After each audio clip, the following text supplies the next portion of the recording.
Well, get this, ladies and gentlemen, an OpenAI researcher and whistleblower was just found dead in his apartment in San Francisco. Now, this comes at a time where I think this is the third story that I've covered about a whistleblower that was either coming forward or came forward on some pieces of information, and now the whistleblowers are dead. Now, the last time that this happened, I was covering two whistleblowers in the Boeing investigation. Both of them were found dead, one in a parking lot, and I think another one outside of his home. And now we have this story here in San Francisco. Before we get into the events that transpired recently, I do want to start with what happened when that whistleblower decided to come forward in the beginning. It starts here. I don't know if you remember this article from the New York Times. This is the whistleblower here. So his name is Suchir Balaji. And this was the first time I heard about this. So this was just in October of this year. Former OpenAI researcher says the company broke copyright law. Suchir Balaji helped gather and organize enormous amounts of internet data used to train the startup ChatGPT chat box. Let's go ahead and get into this here. So it says here, Suchir Balaji spent nearly 4 years as an AI researcher at OpenAI. Among other projects, he helped gather and organize the enormous amounts of internet data the company used to build its online chatbot ChatGPT. At the time, he did not carefully consider whether the company had a legal right to build its products in this way. He assumed that the San Francisco startup was free to use any internet data, whether it was copyrighted or not. But after the release of ChatGPT in late 2022, he thought harder about what the company was doing. He came to the conclusion that OpenAI's use of copyrighted data violated the law and that technologies like ChatGPT were damaging the internet. In August, he left OpenAI because he no longer wanted to contribute to technologies that he believed would bring society more harm than benefit. Now, this is not the first time that we've heard complaints about AI or what AI could look like in the future. Andrew Yang and Elon Musk both have sounded the alarm about the potential dangers of AI. But here was someone who was an employee who was not willing to just sit back and allow things to be as they were. He did not value what the company was doing. And so he reacted with moral instinct and decided, I am not going to be a part of that. Now, that's easier said than done, right? A lot of people would just go along with it and keep that career. It goes on to say, he said, if you believe what I believe, you have to leave the company.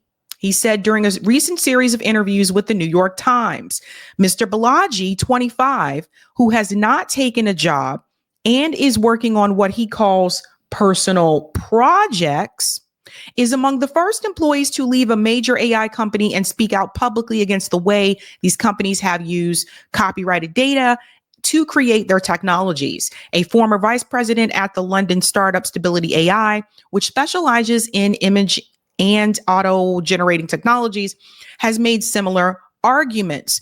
Over the past 2 years, a number of individuals and businesses have sued various AI companies, including OpenAI, arguing that they illegally uses copyrighted data or material to train their technologies.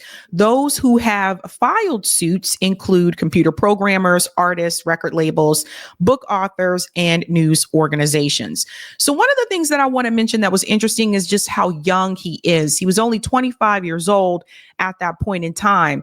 And despite his youth, he was still able to realize, you know, it's tempting because I'm sure there's a lot of money there, but it's tempting, but this is not right. And I don't want to go down this road. So I would say kudos to this young man for standing up for what he believed to be correct at that time. Again, this was October 2024. In December, the New York Times sued OpenAI and its primary partner, Microsoft, claiming they use millions of articles published by the Times to build chat bots, and that that now competes, with the news outlet as a source of reliable information. Both companies have denied those claims. I want to get to this part here where it says Mr. Balaji believes the threats are more immediate. OpenAI and Chat GPT and other chat bots, he said, are destroying the commercial viability of the individuals, businesses, and internet services that created the digital data used to train these AI systems. So one of the things that he was warning about is that as much as we hear people say that we need to be concerned about the potential of AI in the future, he actually was more concerned about those warnings and dangers were going to be more immediate. He was like, it may happen sooner than you realize. So he was looking at what was happening around him. He said, this is not a sustainable model for the internet ecosystem as a whole.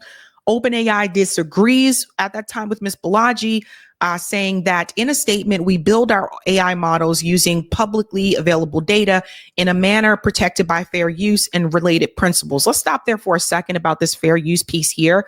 I do want to say something about fair use. I think that sometimes people get fair use wrong.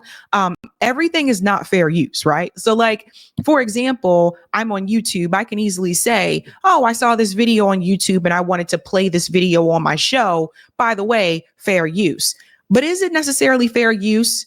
Maybe, maybe not. For example, I know that if I play a clip from Joe Rogan on this show, that Joe Rogan is going to claim the copyright to it because the Joe Rogan podcast is a copyrighted show. So I can play it, but there's also repercussions that come along with that. Obviously, there are other things that if I were to play on this show, if I played certain music on this show, I could say, oh, it's fair use. It's on YouTube anyway. But obviously, that is not going to work out. Either I'm going to get a copyright claim or a copyright strike, or for whatever reasons, I don't have access. I'm not supposed to have access to that material because I do not own the copyright for it. So just because you use something that is publicly available, that doesn't necessarily mean that it is fair use. So we need to really push back on that. Those of us that are content creators, we are very familiar with that. Now it goes on to say, they were saying they disagreed with him here. And they also said, we view this principle as fair to creators, necessary for innovators, and critical to U.S. competitiveness. So again, I told you guys, again, not everything is fair use. And people just kind of throw that word around.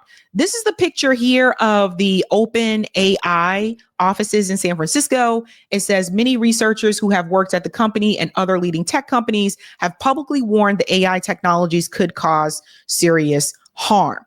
So Mr. Balaji, I mean, this is someone who was very much interested in this type of technology. It says here, when he was a teenager growing up in Cupertino, California, he stumbled across a news story about technology and it captured his imagination, as did a later deep mind creation that mastered the ancient game of Go.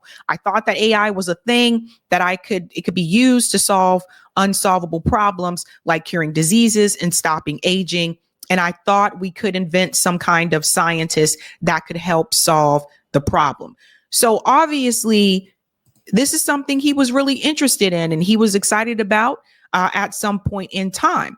And even he was able to see the dangers that could be associated with it. And this is not to say that all AI is dangerous, but there were things that he saw that sounded an alarm for him. It goes on to say here, in 2020, he joined a stream of Berkeley grads who went to work for OpenAI. In early 2022, Mr. Balaji began gathering digital data for a new project called GPT-4. This was a neural network that spent months analyzing practically all the English language text on the internet. And again, here's a picture of him here. He and his colleagues, Mr. Balaji said, treated it like a research project. Though OpenAI had recently transformed itself into a profit-making company and had started selling access to similar technology called ChatGPT-3. They did not think of their work as something that would compete with existing internet services. So this is interesting.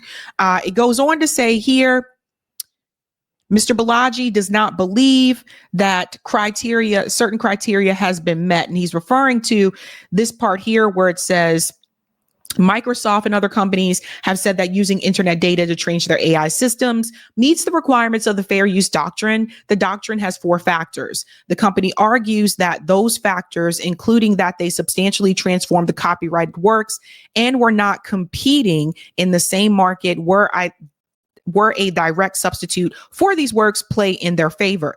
But he went on to say that he did not believe that these criteria have been met. When a system like GPT-4 learns from data, he said, it makes a complete copy of that data. From there, a company like OpenAI can then teach the system to generate an exact copy of that data. Or it can teach the system to generate text that is in no way a copy. The reality, he said, is that the companies teach the systems to do something in between. Went on to say here, the outputs aren't exact copies of the inputs, but they are also not fundamentally novel. This week, he posted in an essay on his personal website that included what he described as a mathematical analysis that aims to show that this claim is true. So these were some of the warnings that he was giving, at that point in time. And then that was, again, October 2024. So we're talking like not even 2 months ago at this point. And now he's dead. So this news broke again. Former OpenAI researcher and whistleblower is now dead. This news was broke. Actually, I think the first time I heard about this Friday evening. Yeah, Friday evening when this news broke. Former OpenAI researcher and whistleblower found dead at age 26. So he's 26 now. So it goes on to say here, 26-year-old former OpenAI researcher Sabby Balaji was found dead in his San Francisco apartment in recent weeks. CNN discovered Balaji left OpenAI earlier this year and raised concerns publicly that the company had allegedly violated U.S. copyright law while developing its popular chat GPT chat box. The manner of death has been determined. He's unalived. We have to be careful, what we say here on YouTube. But basically, long story short, they're trying to say that it was self-inflicted. Now, this is the third whistleblower that I have covered that has been found dead within the past year. The other 2 were from Boeing. And now we have someone in the tech field. And we're just supposed to believe that all of these whistleblowers did it to theirself. I don't think that's a coincidence, especially when you get to the point where there's 3 of them. It goes on to say here, the manner of the death has been determined again. Like I said, they said it was self-inflicted. And this is according to David Serrano Sewell, who's the executive director of San Francisco's Office of the Chief Medical Examiner. He told this to CNBC in an email on Friday. He said Balaji's next of kin have been notified. The San Francisco Police Department said in an email that on the afternoon of November 26, officers were called to an apartment on Buchanan Street to conduct a well-being check. Let me come over here. They found a deceased adult male and discovered no evidence of foul play. In their initial investigation, the department said. And that's what's interesting to me. Like, just because you find no evidence of foul play, that doesn't mean that the person who was dead was the one who caused their death. So I just want to put that out there. It goes on to say, the news of Balaji's death was first reported by the San Jose Mercury News. A family member contacted by the paper requested privacy. In October, the New York Times published a story about Balaji's concerns. That's what I was just reading you about. If you believe what I believe, you have to just leave the company. That's what he told the paper. He reportedly believed that Chat GPT and other chat box like it would destroy the commercial viability of people and organizations who created the digital data and content now widely used to train AI systems. A spokesperson for OpenAI confirmed Balaji's death. Let's highlight this here. A spokesperson for OpenAI confirmed his death. So just keep that in mind. We are devastated to learn of this incredibly sad news today, and our hearts go out to Suchier's loved ones during this difficult time. OpenAI is currently involved in legal disputes with a number of publishers, authors, and artists over alleged use of copyrighted material for AI training data. A lawsuit filed by the news outlet last December seeks to hold OpenAI and principal backer Microsoft accountable for billions of dollars in damages. We actually don't need to train on their data. This is coming from OpenAI CEO Sam Altman.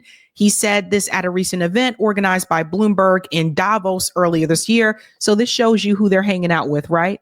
Bloomberg in Davos. This is this is the group of people that is all entertained here. So you know who you're messing with. So he knew who he was up against. Bloomberg event in Davos.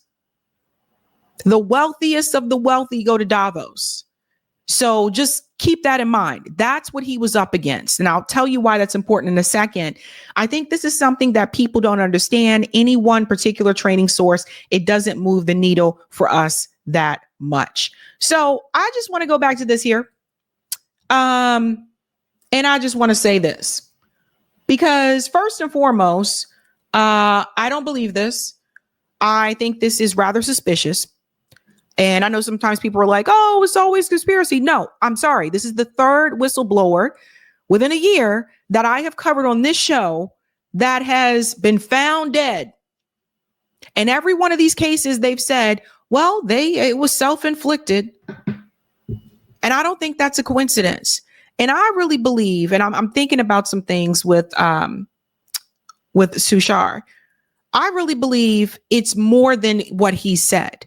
I really believe that maybe he knew more damning information, not just about the copyrighted material, but maybe he knew even more information that OpenAI, that these corporations, these tech bros did not want to get out, because they were already being sued for copyrighted material. They already have lawsuits for that. That's why it was important. I wanted you to hear that part of the article. So they're not coming after those people, but he winds up dead.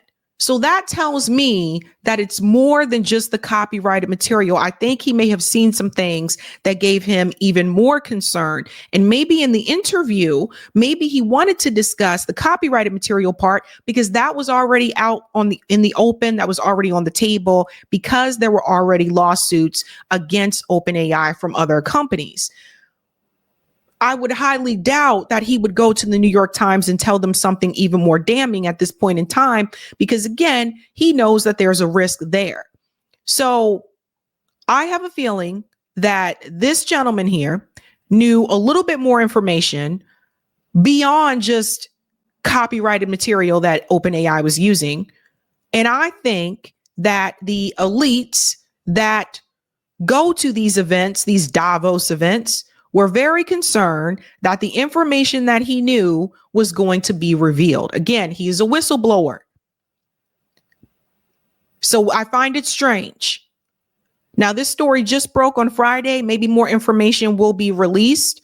But at this point in time, question everything. Hey guys, this was a Sabby clip. If you like what you saw, hit that like button and subscribe.